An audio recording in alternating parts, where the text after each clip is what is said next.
ang nag-deliver papunta sa bahay nila Pangulong Bongbong Marcos at Speaker Martin Romualdez mag-insert o magpasok ng 100 billion worth of projects sa BICAM. Sana po ay hindi nila ako mapatay bago ko mailabas ang lahat. Ginawa ko lang ang utos sa akin, pero ngayon, handa na akong harapin ang lahat. Ginagamit ng administrasyon ang buong resources ng bansa para tumahimik ako. That he will shoot me if I will talk. Gagamitin ako bilang panakipbutas sa kanilang kampanya laban sa korupsyon. Hindi na ako mananahimik, ilalabas ko ang lahat ng katotohanan. May resibo, may ebidensya, at may pangalan. Para sa bawat Pilipino, alam ko na buo ang galit ninyo sa akin ngayon.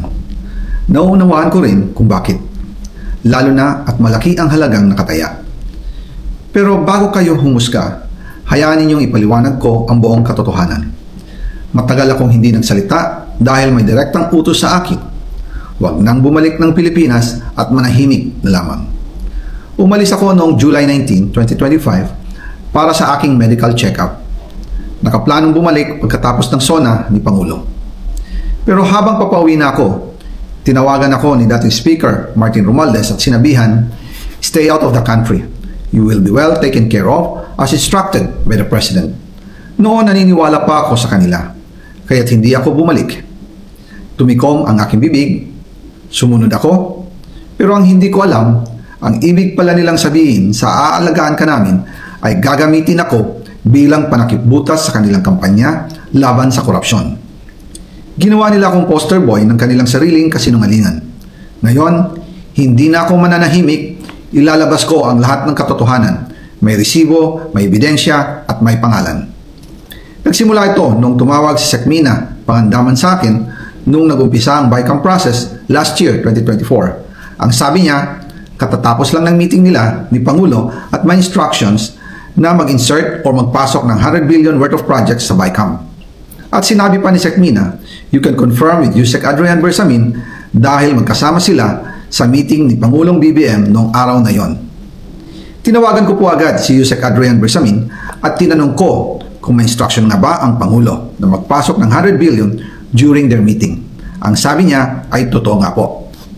Right after our conversation, tinawagan ko po si dating Speaker Martin Romualdez at nireport ko ang instructions ng Presidente to insert the 100 billion projects.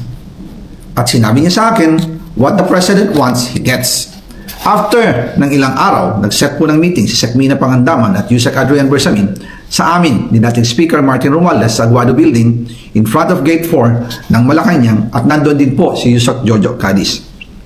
During the meeting, binigay po ni Yusek Adrian Bersamin ang listahan na worth 100 billion. Tinanong ko po si Yusek Adrian kung saan galing ang listahan. Ang sagot niya, galing kay PBBM mismo at binigay niya ito mula sa brown leather bag. Nung sinabi po ni Yusek Adrian Bersamin yung brown leather bag, naalala ko noong nasa Singapore kami right after the elections of May 2022 sa Hilton Hotel, kami ni dating Speaker Martin and PBBM habang pauwi at pabalik ng Pilipinas, hinabol ng PSG ang brown leather bag at ang sabi ni PBBM, maiwan na lahat, wag lang ang brown leather bag. Kaya naniwala ko na utos talaga ito ng Pangulo. Pagkatapos ng ilang araw, I informed sina dating Speaker Martin Romualdez, Sekmina Pangandaman, Yusek Adrian Bersamin, and Yusek Jojo Cadiz na kung pwede 50 billion lang ang ipasok sa program funds dahil sobra ang DPWH funds versus sa DepEd. In practice, hindi pwede na mas malaki ang budget ng DPWH kaysa edukasyon. And yung balance na 50 billion, ilagay na lang sa program funds for the 2025 budget dahil Office of the President din ang nagre-release ng lahat ng unprogrammed funds. Pagkatapos ng isang araw, tinawagan ako ni Sekmina at sinabi ang mensahe ng Pangulo, ipasok ninyo yan dahil pinangako na sa akin ni Speaker Martin yan at hindi na pwedeng baguhin. Kumbaga, ang utos ng hari hindi pwedeng mabali. Again, I informed the Speaker and asked clearance about the instructions ng Pangulo. At ang sabi niya, wala tayong magagawa. Kaya po nagtataka ako kung bakit sinasabi ni Pangulo na hindi niya makilala ang budget, samantalang lahat na binawas at dinagdag sa mga ahensya ng gobyerno ay humihingi ng approval sa kanya si Sekmina Pangandaman. witnesses and resource persons. Yung new invitees is Congressman Ferdinand Martin Romualdez Sr. Only to be disappointed na hindi ko po siya nakita ngayon. And I also note, Mr. Chair, na ginamit po niyong basis, yung sulat po sa inyo ni Speaker Faustino Bojidi. Mr. Chair, hindi ko po masyadong makuha ang ibig sabihin ni Speaker Boji ng ito ang ginamit nila na para hindi padaluhin ang mga miyembro ng House of Representatives, subjecting them to a simultaneous legislative inquiry on the identical subject could potentially prejudice the findings of the ICI. Pasensya na po, Mr. Chair, pero hindi ko po talaga maintindihan yun. How can the findings of the ICI be prejudiced by their presence here? As a matter of fact, kahit na identical pa ito, ang ating pong mandate is in aid of legislation, and the ICI, I don't know what is their mandate. So, hindi po siya siguro justification. As I said, I was excited, pero ngayon po, kasi mas maganda sana kung nandito siya. It could have been more substantial sana. Having said that, Mr. Chair, siguro, isang araw, na-process na natin ito kung ano dapat gawin talaga sa mga invitees na to. More particularly, the members of the House of Representatives that were initially mentioned at some point in several testimonies of the respondents that were invited by this committee. May I now proceed, Mr. Chair, to Engineer Bernardo. Kagaya po ng napansin sa pagtatanong ni Senator Kiko, ako din ay ganun din ang aking observation. Merong bahagi ng iyong salaysay na talaga namang very, very descriptive, talagang even the minutest detail. Ito'y mapapatotohanan sa dami ng mga pahina at mga saknong na binanggit mo. Kung halimbawa pag-uusapan, Senator Jingo Estrada, Senator Ramon Rebillan, talagang, kumbaga sa comics, wala ka nang hihilingin pa. Nandun na lahat. Pero pagdating sa bahagi ng mga congressmen or congresswoman, tipid na tipid ka. Halimbawa, yung Congressman Saldico, wala ka man lang sinabi tungkol sa magkanong hiningi, ilang projects ang napunta rito, ilang porsyento, kung paano mo dinescribe yung mga naunang senador na binanggit mo. Iniisip namin ni Senator Kiko na dapat ganun din sana. Sa ganung paraan, makikita mo talagang walang pinagtatakpan, malinaw na ibahagi mo talaga yung nalalaman mo. Lalong-lalo na sa'yo, naintindihan ko sa tagal ng iyong paglilingkod sa DPWH, ikaw ay sagana na sa karamihan ng eksperyensya at pakikipag-ugnayan sa maraming tao, kaugnay ng iyong trabaho. Ito po, Mr. Chair, litaw na litaw, binanggit tatlong congressman and congresswomen dito. Talaga pong napakatipid po ninyo. Sa makatwid, dito lang po ay kung ako ihahatol dito, meron po kayong deliberately na parang hindi na gusto pang ihayag yung maaring nalalaman po ninyo. Kaugnay po nito, Mr. Chair, nung tinatanong din ni Senator Kiko, kahit na mathematical lang or arithmetical estimation, kung talagang napakahalaga po nun eh. Initially, ito po yung mga nasa notes ko din. Nagkakaisa pala kami ng direksyon ng pagtatanong.